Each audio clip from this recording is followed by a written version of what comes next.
What if the restlessness you've been feeling wasn't confusion, but calling? What if the patterns falling apart around you were never meant to stay, because something greater is beginning to rise? There are moments when the spiritual realm shifts silently, not with fanfare, but with weight.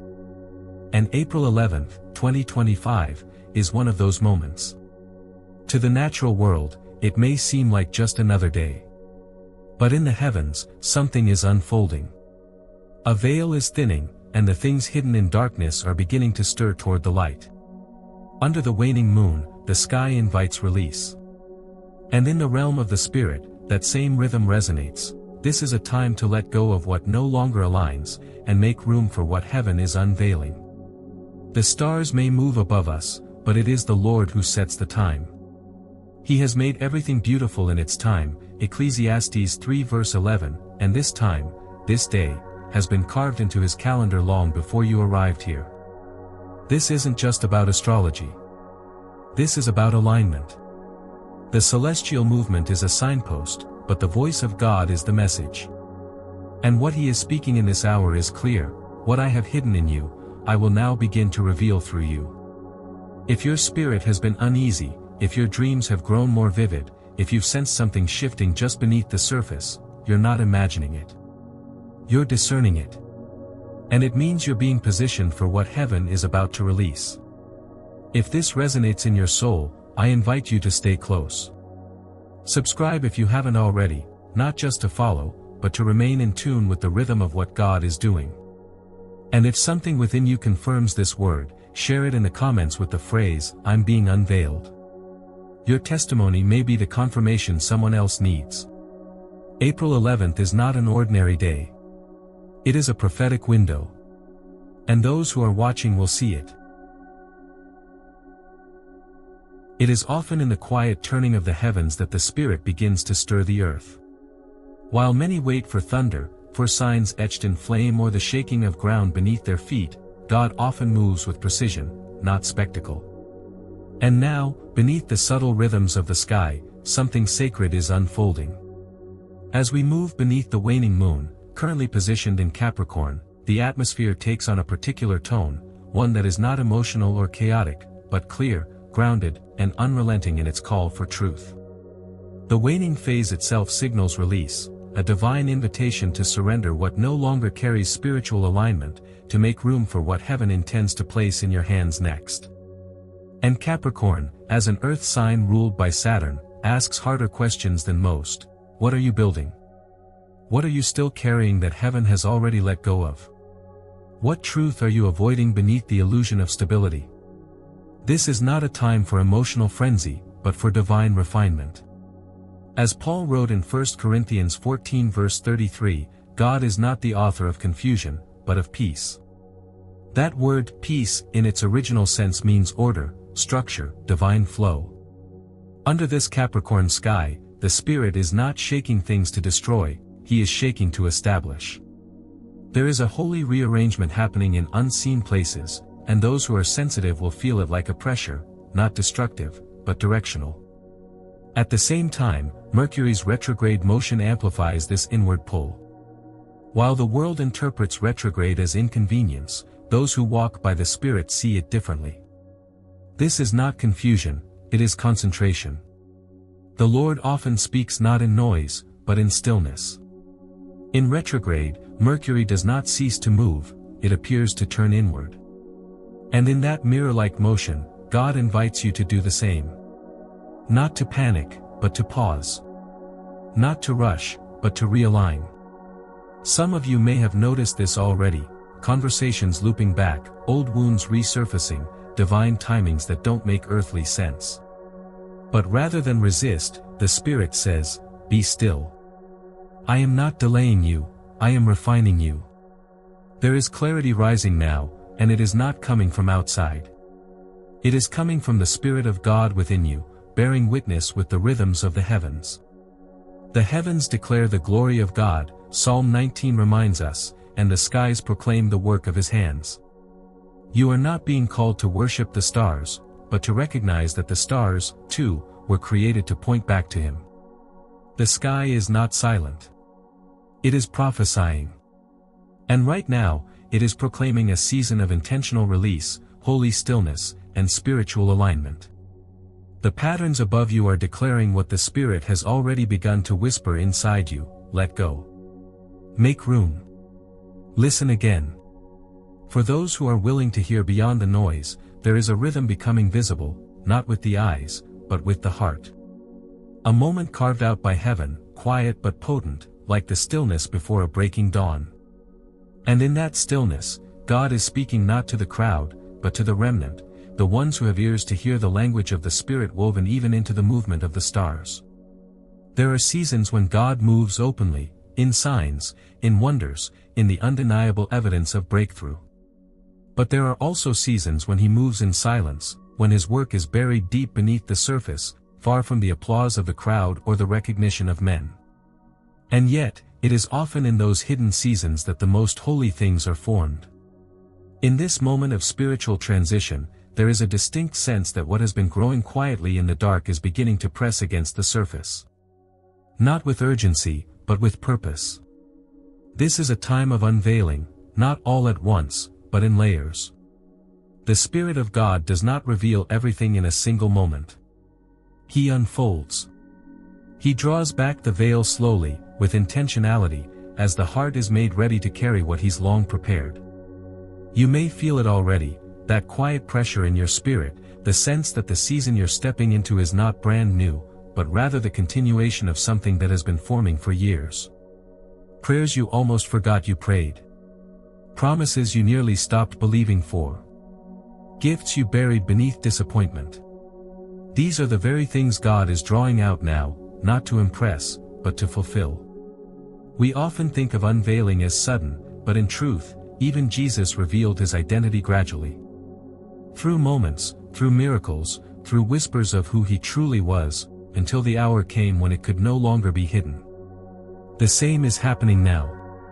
There are promises over your life, words spoken in the secret place, battles fought when no one else was watching, and heaven has kept record of them all. Nothing is wasted in the kingdom. Nothing is overlooked by the King. The Lord is saying even now, that which I formed in secret is about to speak in public. Not as a performance, but as a sign of faithfulness. Not as display, but as divine evidence that what I promised in private, I will now fulfill in front of those who doubted you, and even in front of those who forgot you. Luke 8 verse 17 says, "There is nothing hidden that will not be disclosed, and nothing concealed that will not be brought to light."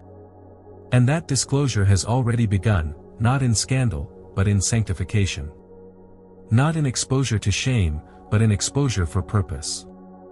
You may have been hidden in this past season, not silenced, but protected.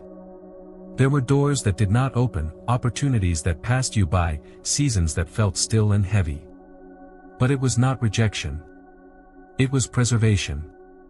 And now, with gentleness but with certainty, the Lord is beginning to draw back the curtain, not only on the season around you, but on the version of you that has been forming within. And what is coming forth is not the old you, repackaged, it is the true you, refined by fire, shaped by silence, matured by obedience. The unveiling is not for visibility's sake, but for assignment. You are not being revealed to be admired. You are being revealed to be deployed. So let your heart remain soft, even as the light increases. Let your spirit stay humble, even as the doors begin to open. Because what is rising now has been long in the making, and what heaven begins to uncover, it always empowers to fulfill. There is a kind of unveiling that feels like fulfillment, the emergence of long-awaited promises, the revealing of hidden gifts, the lifting of obscurity. But not every unveiling is marked by joy. Some unveilings come as a holy disturbance. They come not to affirm, but to refine. Not to celebrate, but to cleanse. In this sacred hour, heaven is not only revealing glory, it is exposing what no longer aligns with truth.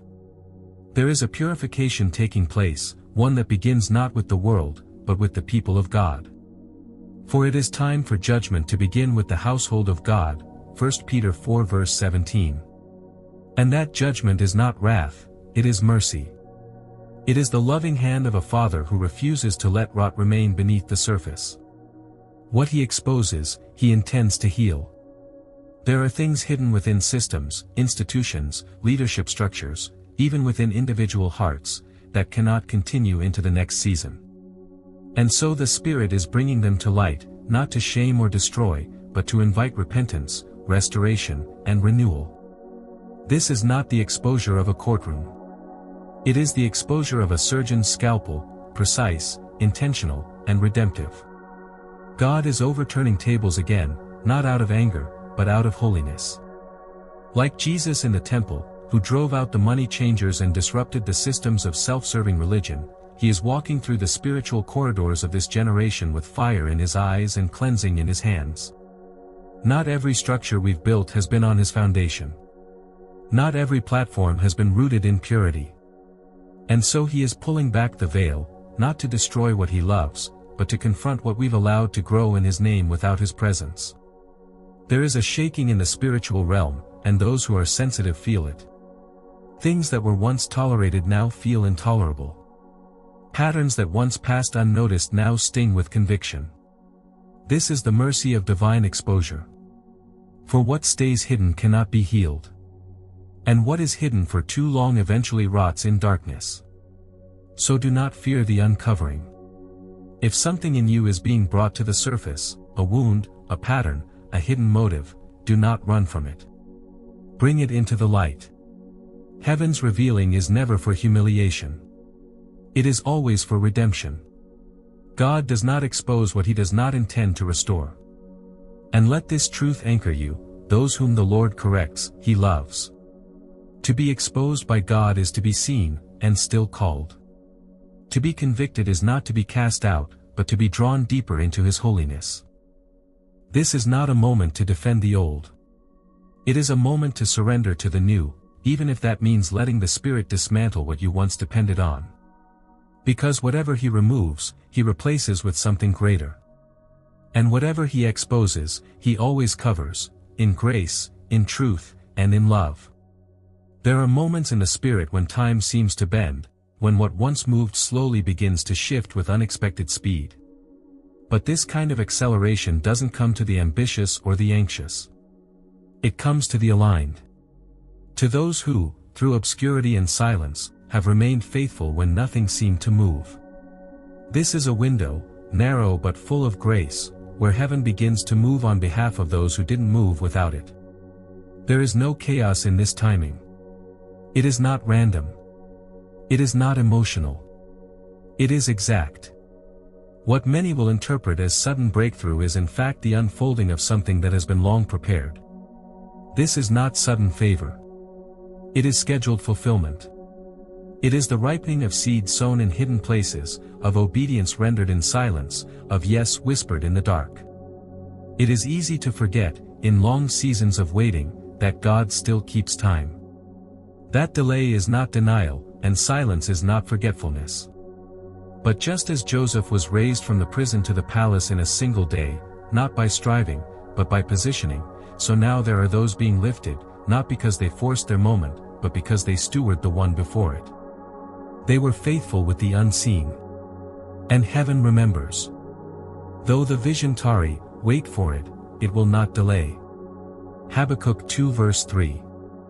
This word was not a suggestion, it was a declaration. That what God speaks, he fulfills. Not early. Not late. But in the appointed time. And now, for many who have waited and wondered if they were forgotten, the vision is beginning to move. Not everyone will feel this wind. Some will run in their own strength and wonder why they are exhausted. Others will watch doors open for people they assumed had been left behind. But the difference is not talent or visibility, the difference is alignment. Those who did not bend in compromise are now being trusted with the next phase. This window is for those who remained in position when it would have been easier to retreat. Yet this is not the end of the journey. Acceleration is not the destination, it is the shift between seasons. And those who step into it must also be ready to carry what it demands. For every opening comes with weight. For every promotion comes the pressure of stewardship. God does not accelerate for applause, he accelerates for assignment. So do not treat the movement lightly. Do not assume that momentum means ease. This is holy ground. And what moves quickly must also be carried carefully. What begins with favor must continue with faithfulness. And even now, as the pace increases, heaven is still watching, not just who runs, but how they carry what they've been given. For what comes next will not rest on gifting alone. It will rest on character. There is a reason the glory of God has often been hidden. Not because he is reluctant to reveal it, but because few are ready to carry what it costs. This unveiling, this drawing out of hidden ones, this sudden visibility for the faithful, is not just about being seen. It is about carrying glory. And glory is never light. It is a weight. A responsibility. A fire that purifies even as it empowers. In this hour, God is not just lifting voices or platforms, he is placing burdens. He is releasing mantles. And those mantles do not come for the sake of influence alone, but for the fulfillment of kingdom purpose. This is not a promotion to be paraded, it is a calling to be steward. Heaven is looking for those who can carry the weight without turning it into self-glory. Those who will not touch what belongs to God, even when the eyes of men are watching. There are those who have longed to be elevated, and yet the Lord delayed, not to punish, but to protect. Because the weight of glory would have crushed what character had not yet built. And now, for those who have been hidden in humility, who have allowed the wilderness to form them, the Spirit is beginning to entrust more. Not because they are perfect, but because they are yielded. Like Moses, the ones God is raising now are not those who demanded a stage, but those who have trembled in the presence of the burning bush. Those who know that divine authority comes not from self-confidence, but from walking barefoot before the holiness of God. Moses was entrusted with glory not because he was eloquent, but because he was surrendered. He didn't ask to shine, he simply obeyed. And when the glory rested on him, he veiled his face, not to protect himself, but to protect the people from what they weren't ready to see. In the same way, those being entrusted now must walk not with arrogance, but with reverence. The Spirit is searching for vessels who will carry weight without leaking pride. Who will speak when told, but remain silent when heaven says wait. Who will remember that visibility is not validation, it is assignment. And that assignment will not always come with applause. Often, it will come with isolation. With increased scrutiny. With the fire of refinement. Because glory that is carried improperly becomes dangerous, not only to the one who bears it, but to everyone around them. So do not mistake visibility for ease. This is the cost of glory, to be trusted with more is to be tested more deeply. To carry the weight of heaven is to also carry the ache of intercession, the burden of truth, the responsibility of influence that does not belong to you, but must flow through you. And those who are willing to carry that weight, not for gain, but for God, are the ones the Spirit is marking now. Quietly. Carefully. Sovereignly. There are moments when the light of God doesn't just illuminate the path forward, it begins to expose what we've been carrying along the way. And in this hour, as the light grows stronger, the difference between alignment and compromise is becoming undeniable. Not all discomfort is warfare. Sometimes, it's the mercy of God confronting what we've tolerated for too long. There are those who have delayed obedience, convinced that grace would wait forever, but grace, while unearned, is never passive. It moves. It calls. And when the Spirit intensifies the light, it is not to shame us, it is to wake us. What was once blurred is becoming sharp. The space for neutrality is shrinking. Where there was once room to waver, there is now a holy pressure demanding clarity. The line is becoming visible, not drawn by doctrine, but by obedience. You can feel it, in relationships that suddenly don't resonate the same, in choices that weigh heavier than before, in atmospheres that either nourish your spirit or deplete it entirely. Heaven is separating not based on appearance, but on posture. Elijah's cry still echoes today, how long will you waver between two opinions? 1 Kings 18 verse 21, the people stood silent then, just as many do now. But silence is no longer a refuge, it is becoming a response in itself. The Lord is drawing a clear distinction, not by exposing individuals, but by illuminating truth. And in this light, compromise cannot hide. This is not judgment in the way the world defines it. It is mercy wrapped in urgency. The Spirit is not shouting, he is still whispering. But the whisper is firm. Choose this day whom you will serve. The longer we linger in indecision, the heavier the cost becomes. Not because God withdraws his love, but because delay disorients discernment. The more we hesitate, the harder it is to hear clearly. And yet, the invitation still stands. The voice of the Spirit is not condemning. It is calling, return. Refocus. Reposition.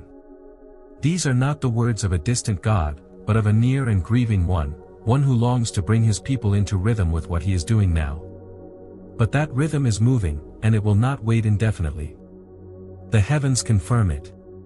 Astrology reveals cycles, phases, closures and beginnings. And the word affirms what the stars echo, to everything there is a season, and a time for every purpose under heaven. Ecclesiastes 3 verse 1, there is a time to break, and a time to mend.